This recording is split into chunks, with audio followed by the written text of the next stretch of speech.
از orange, اور ہاتھوں کو آرنج سے، کوہنی سے باہر نکالنا شروع کریں. ایسے نہ یہ کہ ایسے ایسے دیکھیے، ایسے نہیں ہے کہ وہ مثلا پانی سے نکالا، ایسے نہیں، پانی سے ایسے نکالا.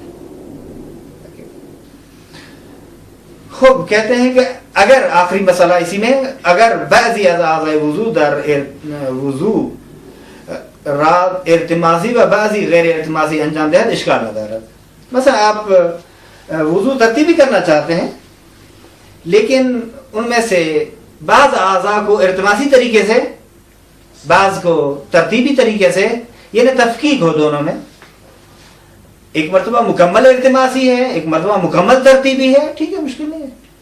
آیا یہ بھی ہو سکتا ہے کہ کچھ اعضاء ترتیبی طریقے سے اور کچھ کو ارتماسی طریقے سے؟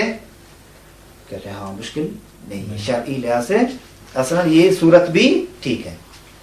وہ عنوان تذکر اور یادآوری یہ کہتے ہیں کہ دیکھیں مراد ترتیب در وضو ارتماسی نہیں ضرور ہے. دیکھیں جس طرح وضو ترتیبی میں ترتیب ضروری ہے، اسی طرح ارتماسی میں بھی. یعنی کیا مقصد؟ کہتے ہیں کہ یہ نہیں ہے کہ نمی توانا صورت و دستہارا یک بار در آب بلکہ باید اول صورت سب سے پہلے پیشانی کو، اور پھر رائٹ ہینڈ کو، اور پھر لیفٹ ہینڈ کو دھونا چاہیے اور اندر لے جانا چاہیے پانی میں، جس طرح پہلے بیان کیا گیا. اب شرائط وضو کہتے ہیں کہ انشاءاللہ کچھ شرائط وضو کے ہیں جو آئیں گے. اگر یہ شرائط کے ساتھ وضو انجام ہوا تو وضو صحیح ہے، اگر ان شرائط میں سے کوئی چیز رہ گئی تو وضو صحیح نہیں ہے. کہتے ہیں کہ سب سے پہلی بات دیکھیں، شرائط وضو کو 4 حصوں میں تقسیم کرتے ہیں. شرائط وضو کو کتنے حصوں میں؟ 4 حصوں میں. شرائط وضو میں سے کچھ شرائط کا تعلق اس پانی سے ہوتا ہے اور اس برتن اور ظرف سے ہوتا ہے جو وضو کے لیے استعمال کیا جاتا ہے. ایک کچھ شرائط کا تعلق خود اعضاء وضو سے ہوتا ہے. 2 خود تیسری نمبر پر جو شرائط میں سے ہے ایک شرط، وہ ہے کہ کیفیت وضو کے لیے کچھ شرائط معین ہے. 5ویں نمبر پر خود وضو کرنے والے کے لیے، 4تھے نمبر پر وضو کرنے والے، بس 4 ہوگی. خود وہ پانی جو استعمال کر رہا ہے وضو کے لیے، اور وہ برتن جس سے وہ وضو کر رہا ہے، یہ شرائط جدا ہیں. وہ 5 شرطیں ہیں جس کے بارے میں گفتگو کی جائے گی. اور اعضاء وضو کے لیے جو شرائط ہیں وہ 2 ہیں، بعد میں گفتگو کریں گے. کیفیت وضو کی شرائط جو ہے وہ 3 ہیں، بعد میں اس کو بیان کریں گے. 4تھے نمبر پر ہے خود وضو کرنے والے کے لیے جو شرائط ہیں وہ 2 ہیں جن کو ابھی بیان کریں گے. اب سب سے پہلے وہ پانی اور وہ ظرف جو وضو کے لیے استعمال کیا جا رہا ہے اس کی شرائط کیا ہیں. 5 شرطیں ہیں. سب سے پہلے کہ پانی پاک ہونا چاہیے، یعنی نجس نہ ہو. 2 پانی جو ہے غصبی نہ ہو، یعنی پانی وضو کے لیے جو استعمال کیا جا رہا ہے وہ مباح ہو، غصبی نہ ہو. نمبر 3 پانی جس طرح ہم پہلے پڑھ چکے ماء مطلق ہو، ماء مضاف نہ ہو، چونکہ ماء مضاف سے وضو صحیح نہیں ہے. 4تھے نمبر پر وہ ظرف بھی مباح ہونا چاہیے جس ظرف سے آپ وضو کر رہے ہیں. نمبر 5 کہتے ہیں وہ وضو کا برتن اور وضو کا ظرف چاندی اور سونے سے نہ بنایا گیا. اگر سونے کا ہے برتن یا چاندی کا ہے تو وضو صحیح نہیں، وضو باطل ہے. اعضاء وضو کے لیے 2 شرطیں ہیں کہ خود اعضاء وضو پاک ہونے چاہیے نمبر 1، اور کوئی چیز پانی پہنچنے کے لیے مانع نہ ہو. مثلا بہت زیادہ آپ تیل وغیرہ لگاتے ہیں نا جب، تو چونکہ تیل مانع ہے، چربی مانع ہو جاتی ہے، تو سب سے پہلے صابن کے ذریعے سے یا مائع ظرفشوئی سے یا کسی اور طریقے سے اس کو ایسے پاک کریں تاکہ پانی وہاں تک پہنچنے میں رکاوٹ اور مانع نہ ہو، پانی پہنچ جائے. کیفیت وضو کے لیے جو 3 شرطیں ہیں ان میں سب سے پہلے ہے کہ ترتیب کی رعایت کرنا ضروری ہے، اور پھر بریکٹ میں لکھا ہے وہ جو اعمال وضو میں ترتیب بیان کی گئی ہے. نمبر 2 موالات کا خیال رکھنا، موالات یعنی وضو کے اعضاء اور افعال کو ایک دوسرے کے پیچھے انجام دینا چاہیے اور فاصلہ نہ ہو ان میں، کہ مثلا پہلے صورت اور چہرے کو دھویا، 10 منٹ 15 منٹ کے بعد پھر ہاتھ دھو رہے، وہ خشک ہو جائے گا اس وقت پر، یعنی فاصلہ بہت مشکل ہو جائے گا، پھر وضو صحیح نہیں ہے۔ خود شخصاً خود وضو کرے، کسی کو مدد نہ لے۔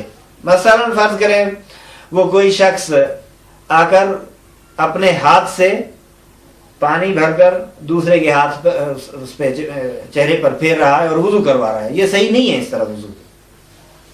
بلاش وضو کے افعال اور اعمال کو خود انجام دینا چاہیے۔ وضو کرنے والے کے لیے جو شرائط ہیں وہ یہ ہیں کہ پانی اس کے لیے مضر نہ ہو، پانی کے لیے استعمال آب استعمال ماء اس کے لیے رکاوٹ کا نہ بنے، یعنی کوئی نقصان دہ نہ ہو اس کے لیے، اور دوسرے نمبر پر ریا نہ کرے، اسی لیے انہوں نے کہا ہے دوسرے نمبر پر قصد قربت سے وضو کرنا چاہیے۔ یہ ہر ایک کی مختصر وضاحت۔ سب سے پہلے وہ پانی جس سے وضو کیا جا رہا ہے اور وہ ظرف جس سے آپ وضو کر رہے ہیں ان کی شرائط کیا ہیں، تو یہ 4 شرائط بیان کر رہے ہیں یہاں۔ سب سے پہلے وضو بآب نجس و مضاف باطل ہے، یہ بیان کر چکے ہیں ابھی تو آب مضاف سے اور آب نجس سے، چونکہ شرائط کو مد نظر رکھتے ہوئے باطل ہے، چاہے وہ جانتا ہو کہ یہ پانی نجس ہے یا یہ مضاف ہے یا نہ جانتا ہو یا اصلا معلوم تھا لیکن ابھی بھول چکا ہے، ان تینوں صورتوں میں وضو باطل ہے۔ 2، وضو کا پانی مباح ہونا چاہیے، یعنی یہ وضو کرنے والا شخص اس میں تصرف کا حق رکھتا ہو، بس نتیجتاً اگر پانی غصبی ہے یعنی اس کا خود مالک نہیں ہے یا مالک کی طرف سے تصرف کی اجازت بھی نہیں اسے ملے تو اس پانی سے وضو نہیں کر سکتا۔ اسی بات کو مد نظر رکھتے ہوئے کہتے ہیں کہ مندرجہ ذیل ایسے مقامات ہیں جہاں وضو باطل ہے، وہ 3 مقامات ہیں۔ پہلا مقام وضو گرفتن بآبی کے صاحب راضی نیست باطل ہے، مثلا پانی کا ایک مالک ہے، وہ نہیں چاہتا کہ آپ اسے وضو کریں، وہ راضی نہیں ہے اور آپ وضو کر رہے ہیں تو وضو آپ کا باطل ہے۔ نمبر 2 کہتے ہیں ایسے پانی سے وضو کرنا جس کے بارے میں معلوم نہ ہو کہ اس کا مالک راضی ہے یا نہیں، تو نہیں کر سکتے، اگر کریں گے تو وضو باطل ہے۔ نمبر 3 وہ پانی جو کچھ خاص افراد کے لیے وقف ہوتا ہے، مثلا فرض کرتے ہیں کہ مدارس میں یا اسکولوں میں وقف ہو جاتا ہے نا کہ یہ سب چیزیں وقف ہیں انہی لوگوں کے لیے جو پڑھتے ہیں یہاں، اگر اس طرح وقف کر رہا ہے تو ایسے پانی سے وضو کرنا صحیح نہیں ہے۔ تو تیسری صورت میں تیسرا مقام میں انہوں نے یہ کہا کہ آبی کے وقف افراد خاص، مثلا حوض برقی از مدارس، حوض برقی از مدارس و وضو خانہ، یہ برقی از ہوتلہ و مسافر خانہ۔ مثلا فرض کریں آپ کا کوئی مہمان آتا ہے ہوٹل میں، مسافر خانے میں، اور وہ مالک ہوٹل جو ہے اجازت دیتا ہے صرف انہی کو جو اس کے ہاں ٹھہرے ہوئے ہیں کرائے پر، جنہوں نے آپ جاتے ہیں وہاں سے وضو کر رہے ہیں اور وہ راضی نہیں ہے اس وضو کرنے پر، تو آپ کا وضو کرنا باطل، وضو کرنا صحیح نہیں ہے اور وضو آپ کا باطل ہے یقیناً، مگر یہ کہ وہ آپ جانتے ہوں کہ وہ راضی ہے یا اس سے اجازت لے کر جا کر وضو کریں کہ میں وضو کر سکتا ہوں، باتھ روم جا سکتا ہوں، تو اس صورت میں کوئی مشکل، اگر وہ کہتا ہے ٹھیک ہے، لیکن اگر آپ کو یقین ہے کہ وہ راضی نہیں ہے یا گمان ہے کہ وہ راضی نہیں ہے تو وضو آپ کا باطل ہے۔ مسافر خانوں کا، ہوٹلوں کا یہی مسئلہ ہے، اور امام بارگاہوں کا بھی یہی اگر مسئلہ ہے کہ مثلا ایک خاص محلے کے لیے یا خاص افراد کے لیے ایک امام بارگاہ وقف کیا جاتا ہے. تو جن کے لیے وقف کیا جاتا ہے ان کے علاوہ دوسروں کے لیے صحیح نہیں ہے وہاں سے وضو کرنا، مگر یہ کہ وقف بصورت عام ہو یا واقف راضی ہو دوسروں سے، یا دوسرے بھی وضو کر سکتے ہیں، مسئلہ نہیں ہے. نمبر 3 کہتے ہیں کہ بڑی بڑی نہروں سے وضو کرنا کس طرح ہے، صحیح ہے صحیح نہیں ہے. کہتے ہیں کہ شرعاً کوئی مشکل نہیں ہے، آپ چاہے جانتے ہوں یا نہ جانتے ہوں. مثلا آپ دیکھیں سکھر سے مختلف بیراج نکلتے ہیں، اب وہاں سے آپ ایک جگہ پر وضو کر رہے ہیں، تو چاہے وہ نہر یا اس بیراج کا مالک راضی ہو یا نہ ہو، ویسے تو وہ عمومی ہیں، گورنمنٹ کے ہیں، اگر راضی ہو جانتے ہوں یا آپ نہ جانتے ہوں کہ راضی ہے یا نہیں ہے، تو دونوں صورتوں میں مشکل نہیں ہے، آپ وہاں سے وضو کر سکتے ہیں. لیکن اگر وہ روکتا ہے، مثلا بہت بڑے جو چودھری لوگ ہوتے ہیں یا وڈیرے قسم کے لوگ ہوتے ہیں، زمیندار لوگ ہوتے ہیں، وہ ان کی زمینیں اپنی ہیں، وہ جو نہر جا رہی ہے اسی کی ہے، اور وہ آپ کو منع کر رہا ہے کہ یہاں وضو نہ کیا کریں. اس صورت میں وضو اگر کریں گے تو وضو صحیح نہیں ہے، باطل ہے. واضح ہو گیا؟ بس بڑی بڑی نہروں سے وضو کرنا کوئی مشکل نہیں ہے، چاہے آپ جانتے ہوں، اگرچہ انسان نہ دانا ہے کہ صاحبانہ راضی حسن یا نہ، اگرچہ آپ نہیں جانتے کہ واقعا اس کا مالک راضی ہے یا نہیں ہے، لیکن اگر وہ مالک وضو کرنے سے روکیں آپ کو آ کر، تو احتیاط واجب کی بنا پر وضو سے کرنا صحیح نہیں. نمبر 4 میں کہتے ہیں کہ اگر وضو کا برتن جو ہے، وہ پانی جس میں موجود ہے وہ غصبی ہو اور اسی سے ہی آپ وضو کرنا چاہتے ہیں، تو وضو آپ کا باطل ہو جائے گا. اگر آب وضو در ظرف غصبی باشد، مثلا یہ بھی ہو سکتا ہے نا کہ ممکن ہے ایک مرتبہ پانی غصبی ہے اور برتن آپ کا اپنا ہے، اور ایک مرتبہ یہ بھی ہوتا ہے کہ نہیں برتن جو ہے وہ غصبی ہے، پانی آپ کا اپنا ہے. تو یہ جو صورت ہے دوم یہاں بیان کر رہے ہیں.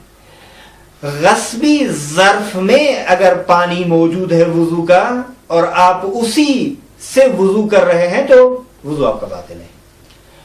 اور اس کی دوسری صورت جو میں نے ابھی عرض کی آپ کی خدمت میں، جو کتاب میں نہیں ہے، وہ یہ کہ اگر آپ کا ظرف تو اپنا ہے، وہ ظرف غصبی نہیں ہے، لیکن وہ پانی جو استعمال کریں وہ غصبی ہے، تو دونوں صورتوں میں وضو باطل ہو جائے گا.